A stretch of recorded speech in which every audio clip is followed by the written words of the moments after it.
Very good morning guys. Have a good டே. நேற்று market எப்படி close ஆச்சுன்னு பார்ப்போம். நேற்று நிஃப்டி வந்து -0.7% நெகட்டிவ்ல தான் க்ளோஸ் ஆச்சு. ஆல்மோஸ்ட் எல்லாமே நெகட்டிவ் தான் எக்ஸப்ட் ஸ்மால் கேப். அதுவும் வந்து நியூட்ரல் தான் சொல்லலாம், not positive one. Then sector பார்த்தோன்னா நேற்று ரியாலிட்டி செக்டார் நல்லா பண்ணுச்சு. இதை நான் நேற்று வீடியோவில் மென்ஷன் பண்ணியிருந்தேன். சில ரியாலிட்டி ஸ்டாக்ஸையும் மென்ஷன் பண்ணியிருந்தேன். பார்த்துருந்தீங்கன்னா நேற்று நீ கொஞ்சம் you could have made some good profit. So மற்றபடி மீடியா ஒரு 0.5% ப்ளஸ். நேற்று எனர்ஜி செக்டார் வந்து ஒரு பெரிய ட்ராப். பர்டிகுலராக நேற்று வீடியோ பார்த்துருந்தீங்கன்னா தெரியும், ஃபெர்டிலைசர்ஸ் வந்து மென்ஷன் பண்ணேன். ஃபெர்டிலைசர்ஸு, அக்ரோ கெமிக்கல்ஸ் பாருங்கள், இன்றைக்கி ஒரு கண்ணு வைங்க, ஸோ தட் ஒரு ப்ராஃபிட் கிடைக்கலாம் அப்படின்னு சொல்லியிருந்தேன். நேற்று ஃபெர்டிலைசர் ஸ்டாக்ஸ் எல்லாமே நல்லா பண்ணுச்சு. இன்றைக்கி அதே மாதிரி keep an I on sugar stocks. Again இன்றைக்கும் வந்து கெமிக்கல்ஸ் அண்ட் அக்ரோ கெமிக்கல் ஸ்டாக்ஸ்லாம் ஒரு கண் வச்சுக்குங்க. எஃப்ஐஐ டேட்டா நேற்று எஃப்ஐஐ வந்து நெட் செல்லர்ஸ் 2850 கோடி net sellers. DIE as usual கிட்டத்தட்ட ஒரு 6000 கோடி வந்து பையர்ஸ். இதில் குறிப்பாக ஒன்று நோட் பண்ணிங்கன்னா, FII index options they are short 23,000 crores. So it says something. நேற்று ரெண்டு இன்ட்ரெஸ்டிங் நியூஸ் பார்த்தேன். அதில் ஃபஸ்ட்டு வந்து ஹுண்டாயும் கியாவும் அவங்களோட ஸ்டேக் ஃபுல்லாக வந்து ஓலாவில் இருந்த ஸ்டேக்கெல்லாம் விற்றுட்டாங்க. இதுதான் வந்து ஒரு கம்பெனியை நம்ம சூஸ் பண்ணும்போது பார்க்க வேண்டியது. ஃபஸ்ட்டு வந்து அவங்க ப்ராஃபிட் பண்ணுறாங்க அதெல்லாம் விட, அந்த ப்ரொமோட்டர் வந்து எப்படி இருக்கிறார், இந்த ப்ரொமோட்டரோட இன்டிகிரிட்டி என்ன அப்படிங்கிறத பார்த்து தான் வாங்கணும். ஸோ இது ஒரு பெரிய எக்ஸாம்பிளாக இருக்கும்னு நினைக்கிறேன். ஃபர்தராக ஓலாவில் வந்து பெருசாக பிஸ்னஸ் இருக்கிற மாதிரி தெரியல. அந்த ப்ரொமோட்டர் வந்து saying himself as Indian Elon Musk and trying to imitate him அப்படின்னு தான் நான் சொல்லுவேன். So be careful. நீங்கள் அதை வச்சுருந்தீங்கன்னா ஒரு ஒரு டெசிஷன் எடுத்துருங்க அதில். தென் இன்னொன்று ஸ்டார்லிங்க் வந்து இந்தியன் லைசன்ஸ் கிடைக்கிறதுக்கு கிட்டத்தட்ட அந்த ஸ்டேஜ் நெருங்கிட்டாங்க அப்படின்னு சொல்கிறாங்க. ஜூனில் இந்த லைசன்ஸ் அவங்களுக்கு கிடச்சிரும் அப்படின்றாங்க. அப்படி கிடச்சிதுன்னா இது வந்து ஜியோவுக்கும் ஏர்டெல்லுக்கும் ஒரு பெரிய நெகட்டிவ் நியூஸ் தான். பட் ஃபஸ்ட்டு வந்து ஸ்டார்லிங்க் வந்து ப்ரீமியம் கஸ்டமர்ஸ்க்காக ரோல் அவுட் பண்ணுறதா சொல்லியிருக்கிறாங்க. ஸோ இது வரும்பொழுது எப்படி பண்ணுறாங்கன்றது தெரியும்.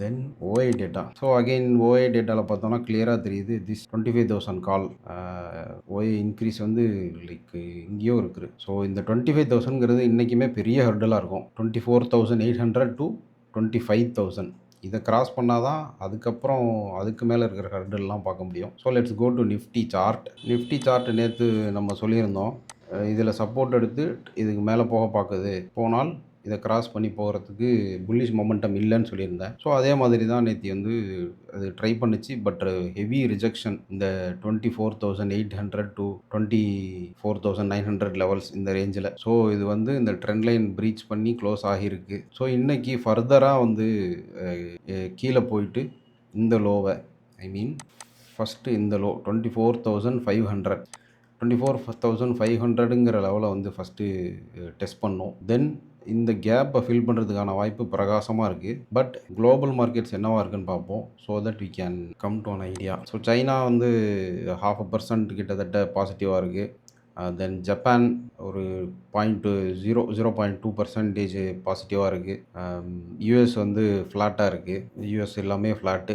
பட் நேற்று க்ளோஸ் வந்து பாசிட்டிவாக தான் இருந்துச்சு. ஸோ இன்றைக்கி எப்படி ரியாக்ட் ஆக போகுதுங்கிறது மேபி யூரோப்பியன் செஷனுக்கு அப்புறம் தெரிய வரலாம். தென் கிஃப்ட் நிஃப்டி எப்படி இருக்குன்னு பார்ப்போம். Gift Nifty 24,724. ஸோ ஒரு ஃப்ளாட் ஓப்பனிங் தான் இருக்க போகுது. ஃப்ரம் தேர் மார்க்கெட் எங்கே போகுதுன்னு பார்ப்போம். எனக்கு I feel going down. So stocks பார்ப்போம். வோக்ஹார்ட் ஃபார்மா வந்து ஒரு நல்ல ட்ரையாங்கிள் பட்டனை பிரேக் பண்ணி ஒரு ரெசிஸ்டன்ஸில் இப்போ இருக்குது. ஸோ இது ரீட்ரேஸ் ஆகும் பொழுது you can enter for a swing. Maybe இந்த இடத்துல 1400 ரேஞ்சுக்கு வரும் பொழுது இஃப் யூ கெட் ஹியர், இதுக்கு கீழே ஸ்டாப் லாஸ் வச்சு you can target 1,500 and then this high 1,650 இந்த ரேஞ்சுக்கு. அதுக்கப்புறம் இன்றைக்கி சுகர் ஸ்டாக்ஸ்லாம் ஒரு கண்ணு வச்சுக்கோங்க. ஃபஸ்ட்டு வந்து டால்மியா பாரத் வந்து ஒரு நல்ல புல்லிஷ் மொமெண்டமில் இருக்குது. இது ஒரு ரீட்ரேஸ்மெண்ட். இங்கே ஒரு நல்ல புல்லிஷ் கேண்டில், நல்ல வால்யூம். நேற்று வந்து ஒரு இன்சைட் பார். ஸோ இன்றைக்கி இந்த ஹையை பிரேக் பண்ணி இந்த ஹை 2085ங்கிற ஹையை பிரேக் பண்ணி போச்சுன்னா you can buy and target this area 2110 and then this high. Another stock வந்து ஆல்ரெடி நான் நேற்று சொல்லியிருந்த ஸ்டாக் தான். அனந்த்ராஜ் முந்தானத்து ஒரு நல்ல பின்பார், தென் நேத்தி வந்து ஒரு இன்வெர்டட் கேண்டில் மாதிரி இருக்குது. So maybe it can come down and again go up. So இதையும் உங்கள் வாட்ச் லிஸ்ட்டில் வச்சுக்கோங்க. அண்ட் டாடா கெமிக்கல்ஸ் அதுவும் நான் ஆல்ரெடி மென்ஷன் பண்ண stock. So it's in a good range, ஒரு பிரேக் அவுட் ஆகி இருக்குது. So that's it guys, let's end this video. நீங்கள் ஏஞ்சல் ஒன்றில் அக்கௌண்ட் ஓப்பன் பண்ணணும், ட்ரேட் பண்ணணும் அப்படின்னா கீழே இருக்கிற லிங்க்கை கிளிக் பண்ணுங்கள்.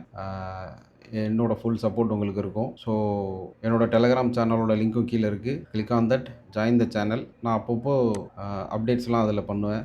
ஏதாவது ஸ்டாக்ஸ் ஃபைன் பண்ணேன் அப்படின்னா அதில் அப்டேட் பண்ணுவேன். So go join. Have a good day. Plan your trade your plan. See you in next video guys.